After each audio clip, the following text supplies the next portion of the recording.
All right, let's dive into a scenario that's pretty terrifying to think about. We're not looking at history that's already happened. We're looking at a history that could happen. This is a fictional autopsy, a deep dive into how the world's greatest superpower could crumble, not from the outside, but from the inside out, long before a single shot is ever fired. Imagine this, your parent in Virginia, middle of the night, feeding your baby, and then, poof, everything just goes dark. And I don't just mean the lights, the heat, your phone, the entire eastern seaboard. For 75 million people, the world suddenly became very, very quiet and very, very cold. This is where our story kicks off, not with a big explosion, but with a simple switch being flipped. And that's the big question, right? How does a nation with the most powerful military, the strongest economy in history, just stop working? How does it get so fragile that an enemy can literally just turn off the lights? Well, according to this analysis, the invasion wasn't the first act. It was the last act of a play that had been running for years. To really get how this could happen, you have to look at what the historians in this scenario called the controlled demolition. See, this wasn't some surprise attack out of a clear blue sky. Nope, this was a collapse from within, a rot that set in long before any enemy soldiers set foot on American soil. So how did these cracks start to form? It was like a cascade of dominoes, one tipping over the next. It all starts in 2027, when the world starts moving away from the US dollar for oil. The petrodollar system, which was the bedrock of the American economy, just crumbles.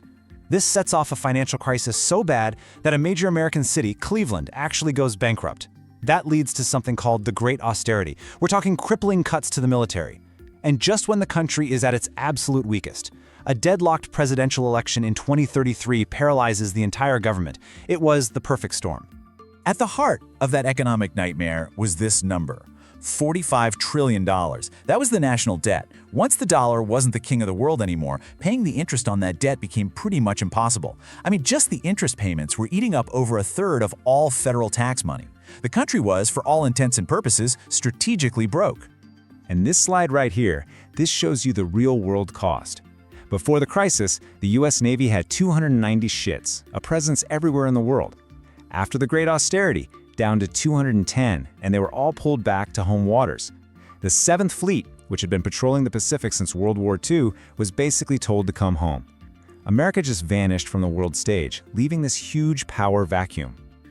And as if a total economic meltdown wasn't bad enough, the political system just completely imploded. You have a presidential election with no clear winner. And on top of that, it's fueled by these incredibly realistic deepfake videos making everyone look guilty. The result? A constitutional crisis so bad they had to invent this bizarre co-executive government just to keep the country from sliding into civil war. America was leaderless, it was divided, and it was completely, utterly distracted.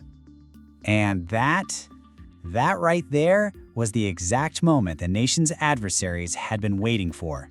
With America on its knees economically and paralyzed politically, they gave the green light for Operation Midnight Sun. Now, this wasn't just some straightforward invasion, oh no. This was a sophisticated, three-pronged attack designed for total paralysis. First, a cyber attack called Aegis Zero shuts off the power grid and, this is the really key part, totally scrambles the GPS system. At the exact same time, Russian forces use the melting Arctic ice as a highway to pour into Alaska. And while that's happening, China unleashes these unstoppable hypersonic missiles and massive floating sea bases to take Hawaii and basically build a wall across the Pacific. And the first Americans to face this thing, they weren't soldiers. They were people like Mayor Katherine Jensen of Nome, Alaska. Her last broadcast is just chilling. It captures the sheer shock and the terrifying new reality for ordinary people who were just completely blindsided. Now, what's just wild is the contrast here. While fishermen in Alaska are facing down Russian tanks, the ultimate symbol of American sea power, the USS Ronald Reagan carrier group, was ordered to run. Pearl Harbor, the site of the infamous attack in 1941, this time it was surrendered without a single shot being fired. So this is the absolute killer. The technological edge that had defined the US military for decades was turned against it. The invaders didn't just jam the GPS, they fed it ghost signals, false information. So America's smart bombs, its drones, its ships, all of them were suddenly blind, shooting at targets that weren't even there. The military's greatest strength became its biggest weakness, literally overnight. So the initial invasion was, you have to admit, a brilliant success. The US military was completely neutralized. But the invaders made one fatal miscalculation. They just didn't understand the country they were invading. I mean, they had planned for this for years. They'd studied every weapon system, every strategy, every unit. They knew exactly how to fight America's army, its navy, and its air force.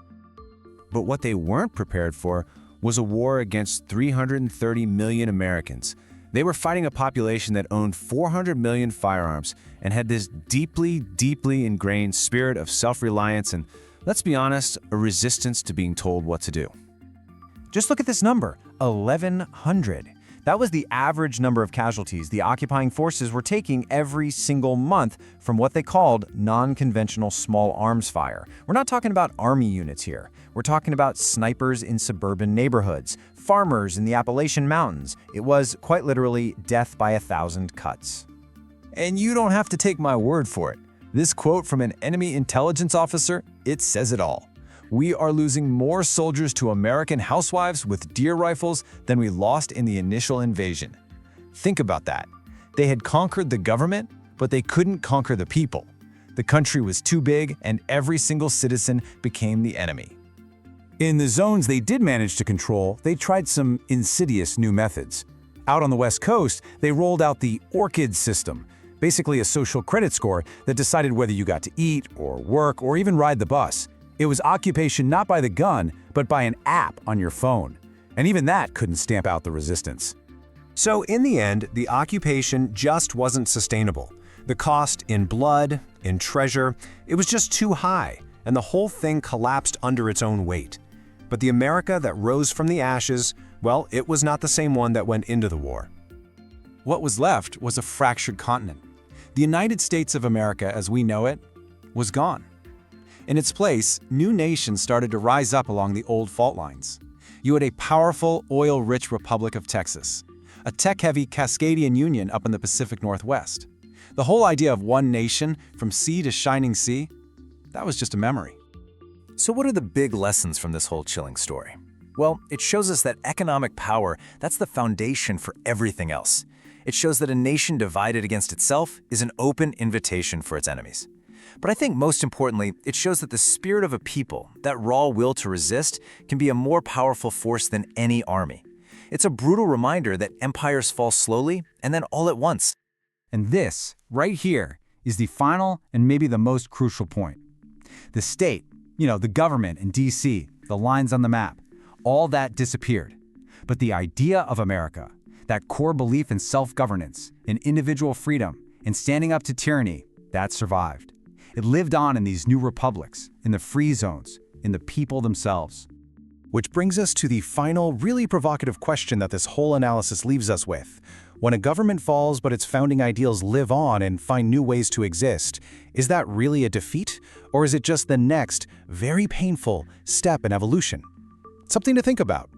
Thanks for watching.